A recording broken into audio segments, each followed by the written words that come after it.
A Argentina e o Fundo Monetário Internacional, o FMI, chegam a um acordo para renegociar a dívida do país, noticiou hoje o jornal argentino Clarín. O governo Alberto Fernandes não confirmou os detalhes, mas declarou que há avanços nas negociações com a metade dos portadores de títulos da dívida argentina. De acordo com a reportagem, a Argentina teria um período de carência de 4 anos sem pagar a dívida para permitir a retomada do crescimento econômico. A dívida seria reduzida em 15% do valor de face e o governo peronista se comprometeria a fazer um programa de responsabilidade fiscal para equilibrar as contas públicas. Se o acordo com o FMI for confirmado, será uma garantia para a renegociação com os credores privados da Argentina.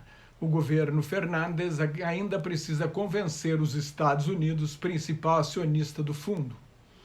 Também não está claro se os credores privados vão aceitar a oferta.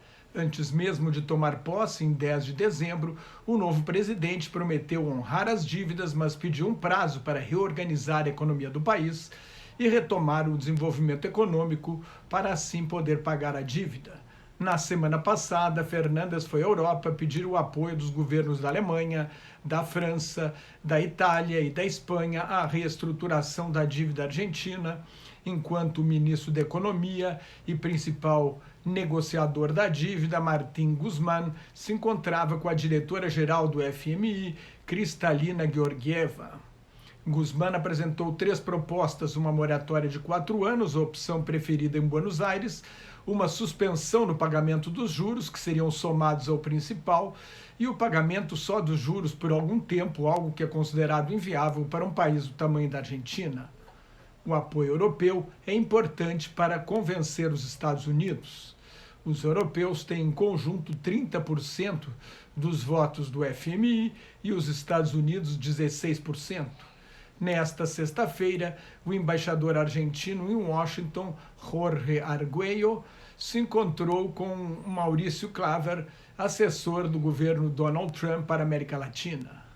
O governo argentino espera anunciar um acordo com o FMI até abril.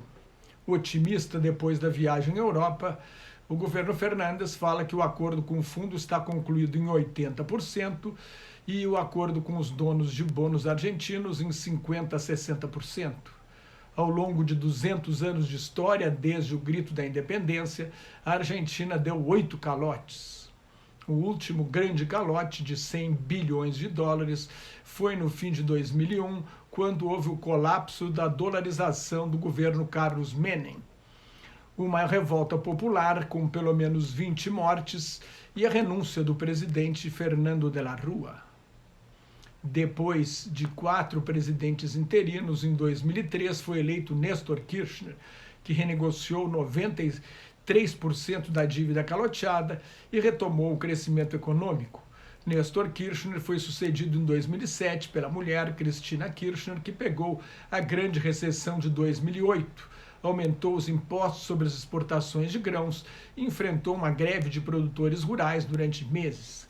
Cristina manipulou a inflação, perdendo até o apoio dos sindicatos, e rompeu com os credores que tentavam receber os 7% não renegociados.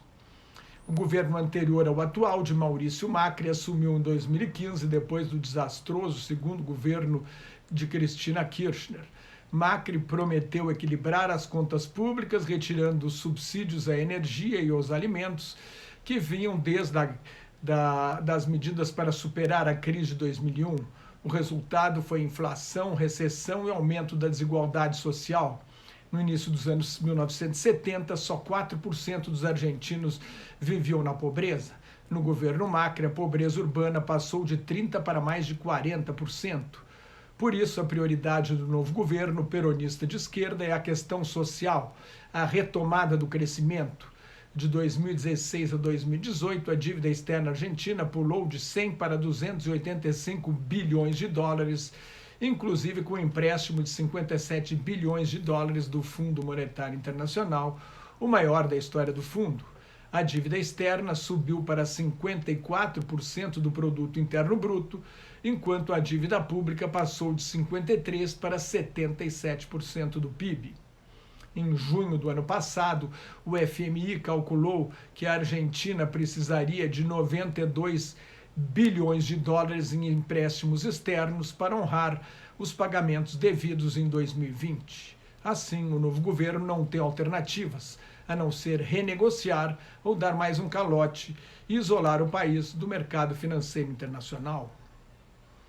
Mais notas e comentários sobre política internacional no meu blog Globalização em Crise, que está em nelsonfrancojobim.blogspot.com, no meu Twitter e no Facebook. Muito obrigado.